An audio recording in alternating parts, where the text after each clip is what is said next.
siempre, siempre va a estar lejos de la meta de la felicidad si piensa que es buscar, ir detrás, encontrar, tener, alcanzar, luchar por. Todo eso es a futuro. ¿Y ahora qué?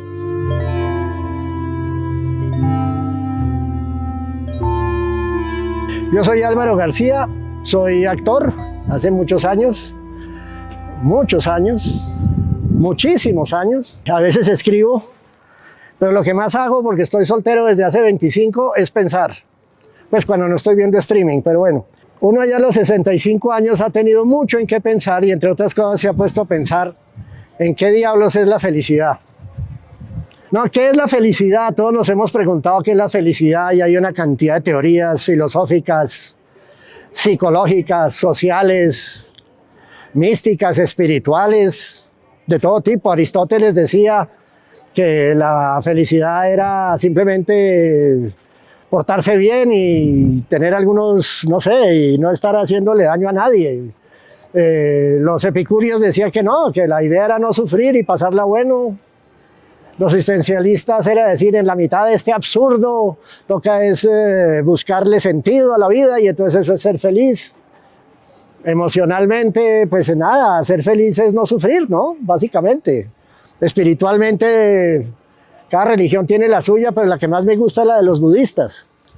Los budistas arrancan diciendo que la vida es sufrimiento. Entonces uno dice, ¿cómo así? Entonces, ¿qué? No tengo ni opción de ser feliz, porque ¿cómo así? No, todo lo contrario. Si uno se come el cuento de que va a sufrir, pues cualquier cosita menos que sufrimiento ya es felicidad. Es como quien dice subir uno la escala del 0 a un nivel de sufrimiento X y de ahí para abajo, pues todo es felicidad, todo es alegría y todo es gozo. Obviamente desde el punto de vista social, entonces está el individualista que dice, no, la felicidad es llegar a la autorrealización. Sí. O sea, yo llegué a ser lo que quería ser. Casi nadie lo logra, pero la meta es chévere. Ahora, si estamos hablando de una cuestión más comunitaria, si estamos hablando de grupos y de otro tipo de sociedad, estamos hablando que es el bienestar del grupo y la tranquilidad y la paz y la armonía del grupo social, lo que es la felicidad. Emocionalmente o ya científicamente, entonces es cuando tenemos oxitocina, endorfinas, todas estas hormonas y todas estas vainas que nos hacen sentir felices, pero todo eso es circunstancial y dura poquito. Obviamente para el capitalismo, no, pues la felicidad es tener más, ser más, ganarle al otro, competir, pelear, joderse la vida y esperar que la pensión le salga grande. ¡Ah! No, para nada. Pues yo no tengo dudas de que es ser feliz. De alguna manera ser feliz es estar un poquito por debajo del sufrimiento absoluto, ¿no? Todo lo que no sea estar uno dando alaridos en el dentista, eso es felicidad. Eso es felicidad. No tener una oclusión intestinal, no tener un infarto, eso es felicidad. Cualquier cosa que le permita a uno disfrutar lo que le está pasando, por doloroso que sea, eso ya es felicidad, es así de sencillo.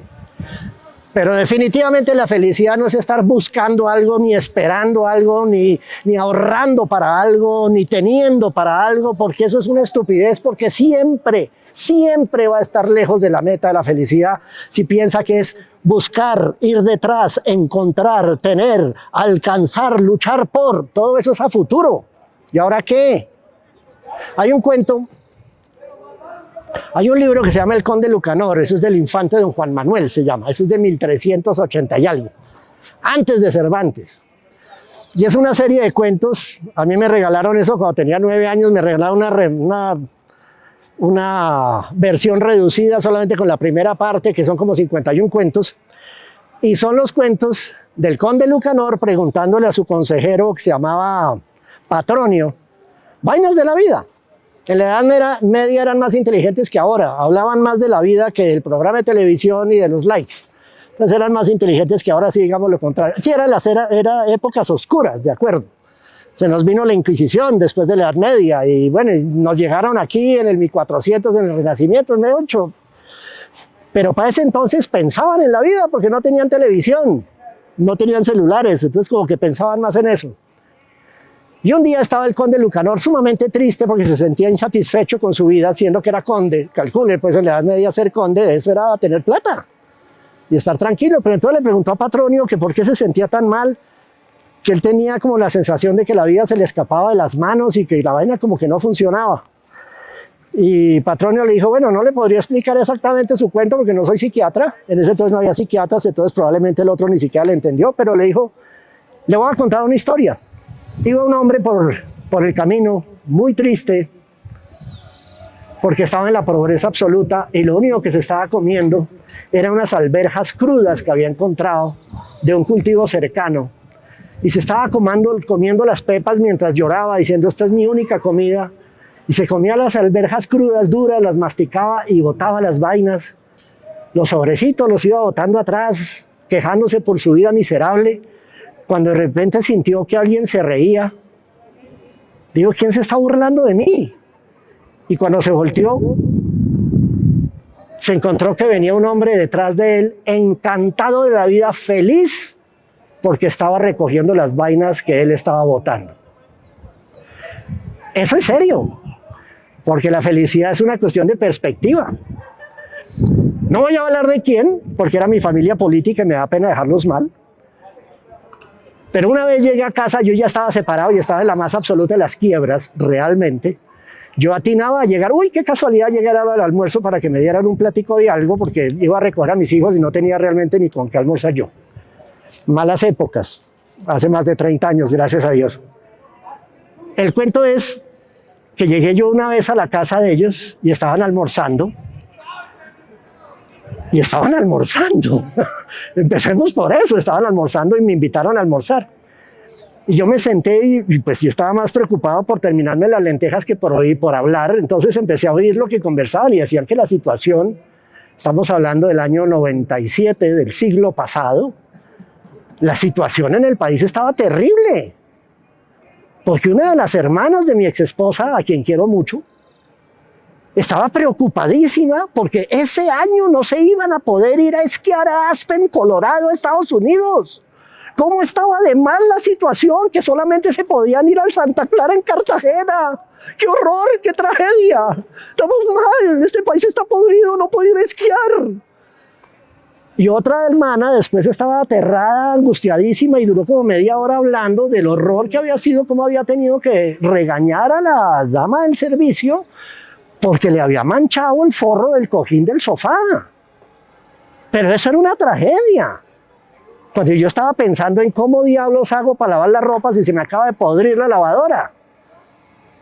Y eso que tenía lavadora. Una del 84, pero la tenía. De hecho, me duró hasta hace 2 años, me duró funcionando la lavadora del 84. La nevera del 84, la primera que compré en mi vida, todavía funciona. Pero entonces fíjense, lo de la felicidad es relativo. Es muy relativo. Lo que para uno es una sensación de pobreza, para otro es riqueza absoluta. Yo lo he vivido en carne propia y tengo 3 ejemplos pendejos para eso.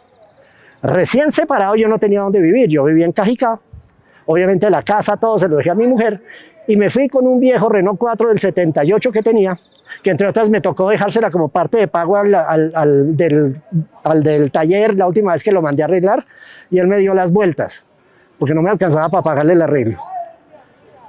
Pero iba en mi Renault 4 y mi hermana me estaba alojando en un apartamento al que tocaba entrar timbrándole a ella que bajara con las llaves y toda esa vuelta porque la portería se acababa a las 10:30 de la noche. Y un día salí de grabación, afortunadamente estaba grabando, y llegué tarde y la portería ya no estaba. Y me dio pena timbrarle a mi hermana.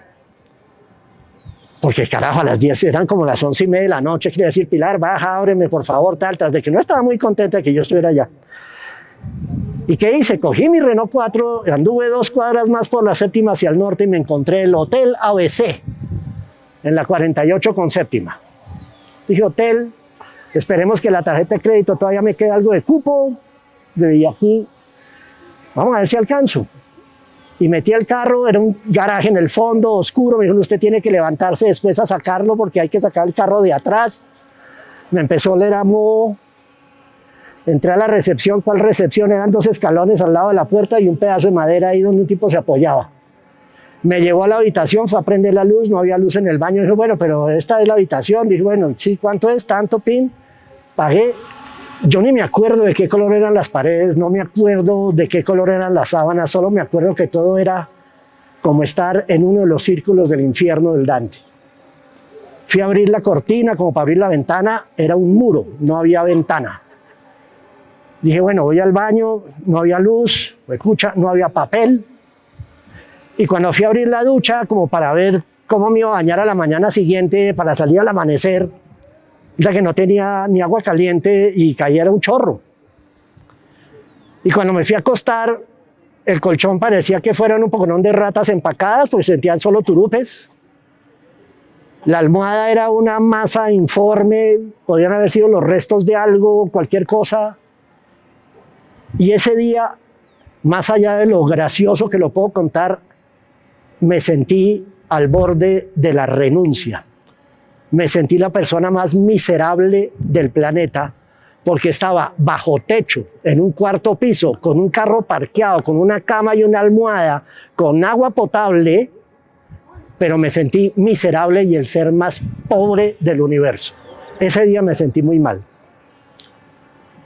Un tiempo después, descubrí que ya no me tenía que quedar donde mi hermana y me podía quedar en una casa en Las Villas, donde un compañero de teatro que conocía de hacía 15 años. Y él vivía solo en la casa de sus papás vivían fuera de estaban en Estados Unidos y pues tenía habitaciones a la lata. Entonces me dijo, no, pues venga, quédese acá cuando sea necesario, me timbra, me avisa y yo, pues usted entra, si no puede llegar a su casa. Yo ya vivía en Sesquilé, yo me fui a vivir a Sesquilé en el 2001. Si no alcanza a coger la flota, venga, se queda aquí. Y me pasó una vaina parecida que con lo del Hotel ABC. Llegué como a las 11:30, el celador ya me conocía, don Álvaro, siga, hágale.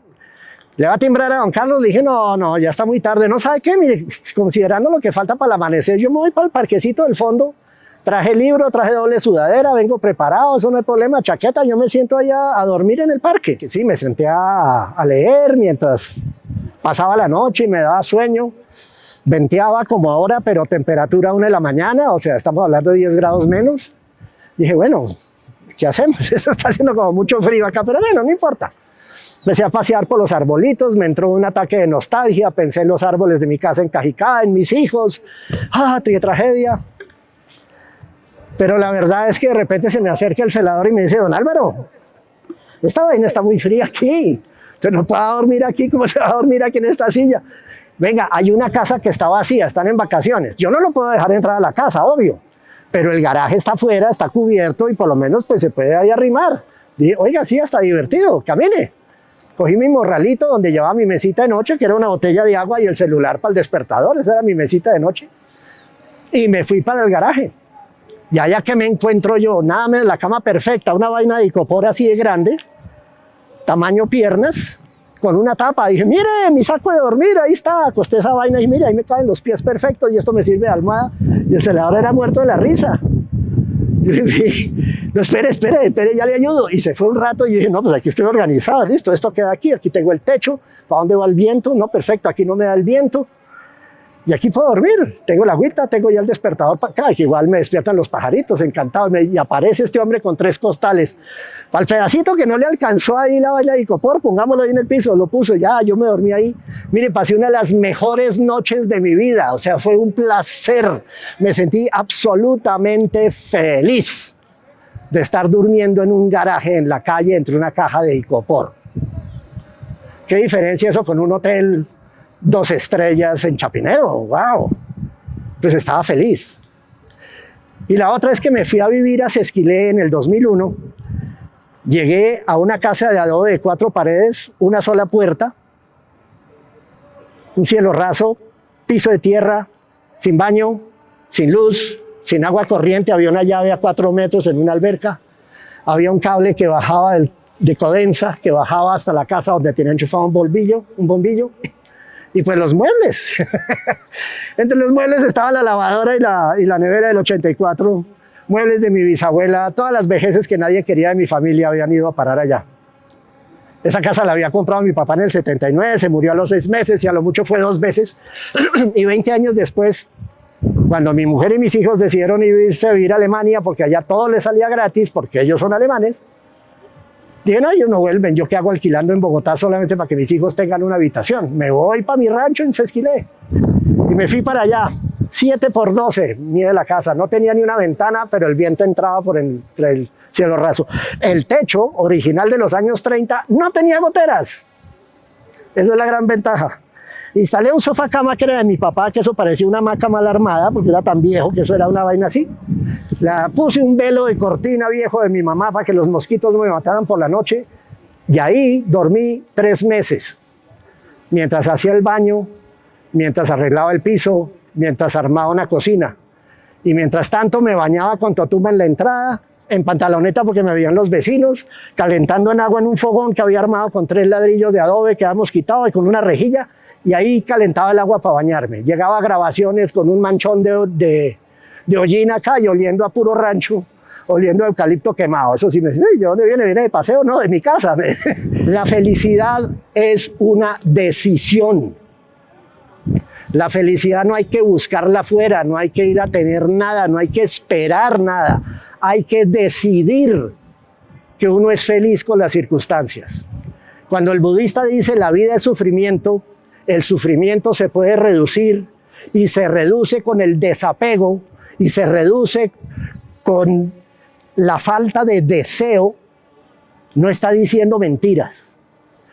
Cuando uno decide ser feliz, es feliz debajo del aguacero más tenebroso, porque vale verga, porque es que el agua encima de uno es una bendición, porque es lindo oír los pajaritos cantando en un potrero mientras uno duerme. La felicidad es una decisión. En el peor de los estados, uno es el que decide cómo está con respecto a esa situación. Yo me sentía más miserable en una casa en Cajicá de 148 metros cuadrados porque mi matrimonio se estaba acabando, que cuando dormí en ese parque donde me sentí libre y capaz de decidir por mí mismo qué era lo que yo quería que me hiciera feliz. Llevo 35 años actuando y de esos 35, cada año promedio, si he trabajado 3 meses es mucho. Y eso porque al comienzo se trabajaba de 8 meses y el año pasado no trabajé sino 3. Toda la vida de actor ha sido una angustia de qué va a pasar el mes siguiente, con qué voy a pagar las deudas o con qué voy a pagar los servicios. Ni hablar de lo que vino después de la pandemia. Pero no cambio jamás esos 35 años de esa ansiedad, de esa sensación de estar viviendo día a día, de estar gozando cada minuto de cada día y gozándome mi trabajo. No lo cambio por los 3 o 4 años que trabajé haciendo mercadeo, esperando que me corrieran el butaco y tratando de venderle pendejadas a la gente.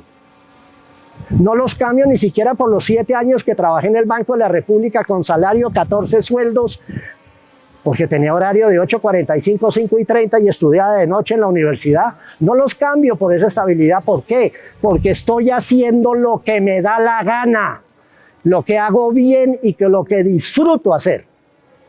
Y esa es la mejor forma de ser feliz. Eso y aceptando hasta que la cagada de la paloma es una señal de buena suerte. Que si uno se va de jeta y se rompe la rodilla, de buenas que no me di en la jeta. O sea, la felicidad es una actitud. Entonces acuérdense siempre cuando piensen si estar felices, porque además siempre, y eso es inevitable, siempre habrá alguien más feliz que usted y alguien menos feliz que usted. Siempre. Entonces acuérdense siempre del man llorando porque tenía alberjas y el de atrás feliz porque se estaba comiendo lo que este man desechaba. No se les olvide eso y sean felices. Creo que con eso basta, ¿o no? ¿Mucha carreta? Muchas gracias. Sume TV en todas las redes.